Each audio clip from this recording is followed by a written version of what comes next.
House Atreides. The noble house of Atreides, scions of kings, gods, and legends alike. This great people is descended from Atreus, Greek god of war, and King Agamemnon, ruler of Mycenae and storied warrior of the Trojan War on Earth. Like their forebearers, members of House Atreides are born rulers. Their green and black crest a shining beacon of the galaxy. They are viewed as friends of enemies, but never discounted and rarely unconsidered. We are House Atreides.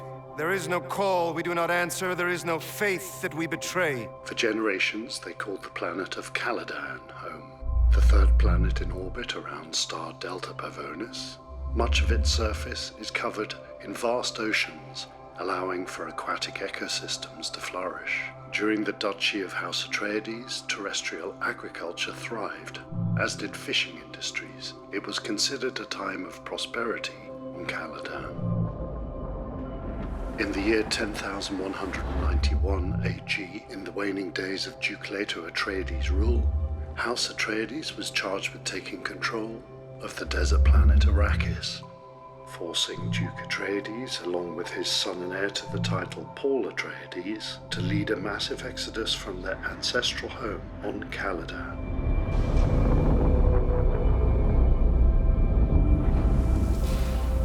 The Atreides takeover of Arrakis ended 80 years of tyrannical rule by House Harkonnen and sparked conflict between the two great houses that persists to this day.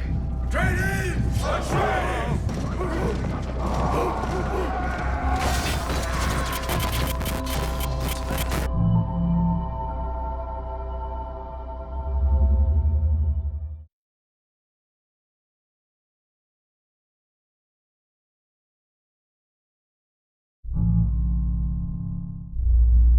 House Harkonnen. For centuries, House Harkonnen was a house minor, not possessing the ruling power required to be considered amongst the great houses. Yet even as a house minor, they were afforded a vote in the Landsraad Council, and over time, House Harkonnen was able to increase its influence by maintaining a stronghold over the whale fur market. The labour practices of House Harkonnen have long been called into question, accused of unethical behaviour in the service of maximising production while minimising cost. Over time, their wealth only increased. Their home planet, Giedi Prime, also suffered under the industrial ambitions of House Harkonnen, as resources were depleted and the atmosphere damaged to the point of slowing photosynthetic processes planet-wide. In the year 10,110 AG, House Harkonnen was finally granted a fiefdom on the desert planet called Dune, elevating them to a House Major. On Arrakis, House Harkonnen was tasked with mining the spice, which they did to great effect, sacrificing the well-being of the native Fremen people to increase profit and production. For years, they controlled the precious resource of spice under the command of the tyrannical Baron Harkonnen, bolstered by his nephew, known as the Beast, for his violent ways. The Baron ruled mercilessly, but in the year 10,191, House Atreides was sent to take over. The Harkonnens did not embrace the transition, and the two houses remain in conflict, even today.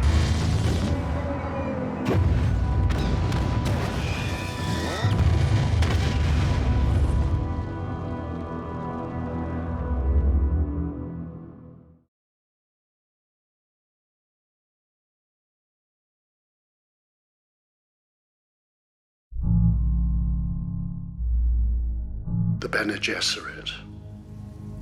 A powerful force, both politically and spiritually, the Bene Gesserit are a sisterhood of skilled and highly trained women with expertise in a wide array of fields, including espionage, theology, and sciences. While they possess deep knowledge and wisdom, they also wield physical power with unique fighting tactics known as the Weirding Way, and a powerful vocal skill known as the Voice. In fact, Bene Gesserit who have mastered the Voice can bend any person to their will. Come here, kneel. The Bene Gesserit possess many additional powers related to their physical body, giving them complete control of their reproductive system, their breathing, and their metabolisms, allowing them, for example, to render toxins harmless. One of the Bene Gesserit's missions is to fulfill an ancient prophecy, creating a unique being that will lead to the betterment of all mankind. They do not sit idly by and wait for this superior being to appear, but rather they take an active role. For thousands of years, the Bene Gesserit carefully cross bloodlines to create this superior being. They call this chosen one the Kwisatz Haderach, the first male Bene Gesserit. For thousands of years, we've been carefully crossing bloodlines to bring forth a mind powerful enough to bridge space and time. One member of the Bene Gesserit, Lady Jessica of the Atreides, is thought to have prematurely taken this task upon herself against the wishes of the Bene Gesserit Reverend Mother. Using the Gom Jabbar was the first step in uncovering whether her intentions were fruitful. Despite their enigmatic motivations, one thing is clear. The Bene Gesserit have their own agenda, and anyone who has dealings with them would be wise to remember it.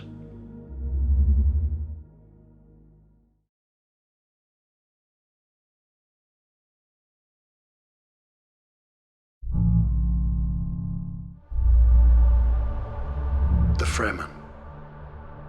It is impossible to speak of the Fremen without also speaking of their home world of Arrakis, for much of their culture has been built around adapting to the harsh environment of their desert planet. The scarcity of water on Arrakis makes this world uninhabitable for anyone unable to adapt. The Fremen have evolved in this hostile environment, the lack of water leading to great conservation skills and a near worship of this life-sustaining substance. A core tenet of Fremen beliefs is that any given individual's water does not belong solely to them, but rather to the entire tribe. What wealth can you offer beyond the water in your flesh? The Fremen have also developed a wide array of technologically advanced equipment to help them thrive on Arrakis, such as the still suits they wear to conserve and reclaim water from the body. Making their homes in the natural caverns of the dry planet, called Sieches, the Fremen share their world with sandworms, commonly referred to as Shai Hulud. They consider this immense creature a tangible representation of God, and their relationship with it is a key component of their culture. The spice found on Arrakis is a significant part of the Fremen diet, contributing to their blue eye color, universal amongst them. The Fremen largely seek to maintain distance from outside political machinations, but this is not always possible, as evidenced by a storied meeting between Duke Leto Atreides and a Fremen leader known as Stilgar. Heir to the house, Paul Atreides would later meet with Chani, a member of Stilgar's Siege. With their tight-knit communities and specific rites and rituals, it is a significant challenge for any outsider to be fully embraced by the Fremen.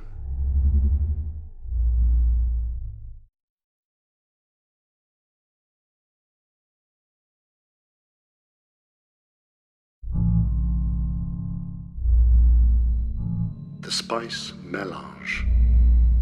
On the planet of Arrakis exists a substance so valuable, so rare, and so necessary to our way of life that countless people have toiled, bled, and even died to harvest this natural resource. It is the spice Melange,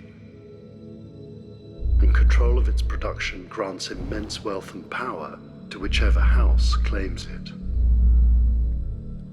One of its most common uses is space travel, for without spice, navigators would be lost amongst the stars. It also contains vast health benefits and mind-altering properties, making it a key component of the diet and culture belonging to Arrakis natives referred to as the Fremen. Said to taste slightly of cinnamon, spice is also highly addictive. One of the greatest challenges to the harvesting of spice is the Shai Hulud, or sandworm, native to Arrakis.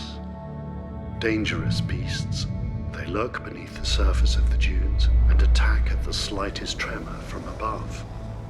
But these creatures are also integral to the production of spice, as it's excretions from their larval form that allow spice to exist at all.